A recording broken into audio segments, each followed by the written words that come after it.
लोकसभा के प्रत्याशी रहे देवेंद्र जी झालिया साहब, हमारे जिले के जिलाध्यक्ष बसंत जी शर्मा साहब, हमारे जिले के पूर्व जिलाध्यक्ष नरेंद्र जी पुजारी साहब, हमारे विकास प्रधान संतोष जी, सुधांकर प्रधान जी, सरिता जी, उप प्रधान जी और हमारे मंडल के सहयोग मंडल अध्यक्ष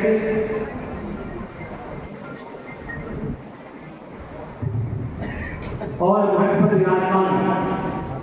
भारतीय जनता पार्टी के राष्ट्रीय कार्य समिति के सदस्य होंगे साथ सम्मानित मंच पधारे सभी बुजुर्गों और नौजवान साथियों माताओं और बहनों, आज लोकसभा चुनाव के बाद प्रथम बार हम सब लोग एकत्रित हुए हैं और देवेंद्र जी झालिया जी जिस ढंग से इस लोकसभा चुनाव का चुनाव लड़ा, बहुत ही शानदार ढंग से चुनाव लड़ा। उस जगह कई कारण से, कई परिस्थितियों के कारण से चुनाव में कमी रहेगी, लेकिन हमारे सुजानगढ़ के अंदर कार्यकर्ताओं ने वो मेहनत की और उसी की मेहनत की वजह से हम बहुत कम वोटों के माध्यम से रह गए। और मैं इसके लिए सभी कार्यकर्ताओं को, सुजानगढ़ वासियों को, सुजानगढ़ क्षेत्र वासियों को बहुत बहुत धन्यवाद देना चाहूंगा कि आपके अंदर प्रयासों से जो लोग जिस जगह कल्पना कर रहे थे, जिस प्रचार कर रहे थे, उन प्रचारों के ऊपर आपने तमाशा मारा और सुजानगढ़ विधानसभा क्षेत्र से बहुत मामूली सिर्फ 1700 वोटों से अंतर से हम कई कारणों से रह गए, लेकिन सुजानगढ़ की जनता ने जिस ढंग से हमारा वोट परसेंट थोड़ा कम रहा, गर्मी बहुत थी, खेतों में लोग लगे हुए थे, कई कारण हो सकते हैं और भी, लेकिन जिस ढंग से यहाँ चुनाव हुआ बहुत ही शानदार ढंग से, और मैं इस बात के लिए धन्यवाद देना चाहूंगा हमारे प्रधानमंत्री जी को कि हमारे देवेंद्र जी झालिया जी को खेल के अंदर एक बहुत बड़ा जो अध्यक्ष का पद होता है, खेलों के अंदर जो विभिन्न प्रकार के खेल होते हैं, उनके चेयरमैन के रूप में हमारे झालिया जी को नियुक्त किया है, इसके लिए बहुत बहुत बधाई, बहुत बहुत हम चाहेंगे झालिया जी से कि खेल के प्रति जो आपकी भावना है वो हमारे सुजानगढ़ के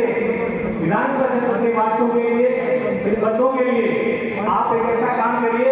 जिससे हमारे सुजानगढ़ के अंदर एक अच्छा खेल का मैदान भी हो और यहाँ से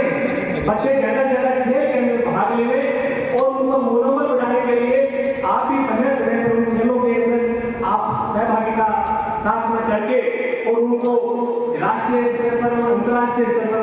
खिलाड़ी बनाने में आपका सहयोग देगा, ये हमें कोई विश्वास है। यही नहीं, आज हमारे आप सांसद हैं, हमारी सरकार है, आप सांसद लोकसभा में नहीं गए हैं, लेकिन सूरत जिले की जनता आज आपको सांसद के रूप में देख रही। भारत सरकार में हमारा सरकार है और राजस्थान में हमारी सरकार है, दोनों सरकारों में आपका प्रतिनिधित्व है, इसलिए यहाँ की जनता का आज जो भी कोई समस्या है उस समस्या का समाधान के लिए हम सब लोगों के साथ मिलकर के इस क्षेत्र की जनता की सेवा करेंगे और निश्चित रूप से ये जो कमियां नहीं है आने वाले चुनाव में, अब भी आएगा चुनाव लोकसभा का और विधानसभा का, निश्चित रूप से यहाँ से भारतीय जनता पार्टी जीतेगी, ये हम आपको विश्वास रखते हैं। यही नहीं, आने वाले समय में, कुछ ही समय में भारतीय जनता पार्टी के सामने एक बहुत बड़ा मुद्दा है, वो है परिसीमन का। ये परिसीमन नगरीय निकाय में और पंचायती राज दोनों में, नगरीय निकाय और पंचायती राज विभाग में परिसीमन होना है और परिसीमन के माध्यम से आपने देखा होगा पिछली बार कांग्रेस के राज के अंदर नगर पालिका के अंदर जो परिसीमन के साथ वो तोड़ फोड़ की और उसी के कारण से कई बार तो 400-450 वोटों का वार्ड बन गया, कोई वार्ड ऐसे बन गए 1200 से लेके 2200 वोटों तक का। तो ये जो भेदभाव हुआ और उस भेदभाव के कारण से जिस ढंग से ये वोट का हटाने का जो काम किया,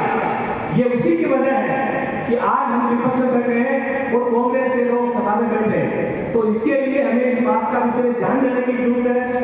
तुरंत चुनाव से जो बातें होगी उसको भूलना पड़ेगा। उन सब चीजों को भूल के नए सिरे से हमें काम करने की आवश्यकता है। और आप सब लोग मिलकर के ये पंचायती राज का और नगर न्याय का हमें परिश्रम से भाग लेकर के बढ़िया ढंग से अपने कैसे अधिक से अधिक पास तक जीते, हमारा सभापति बने, हमारा नगर पालिका का चेयरमैन बने, इसका विशेष तौर से हमें ध्यान देने की आवश्यकता है। हमारे पूरे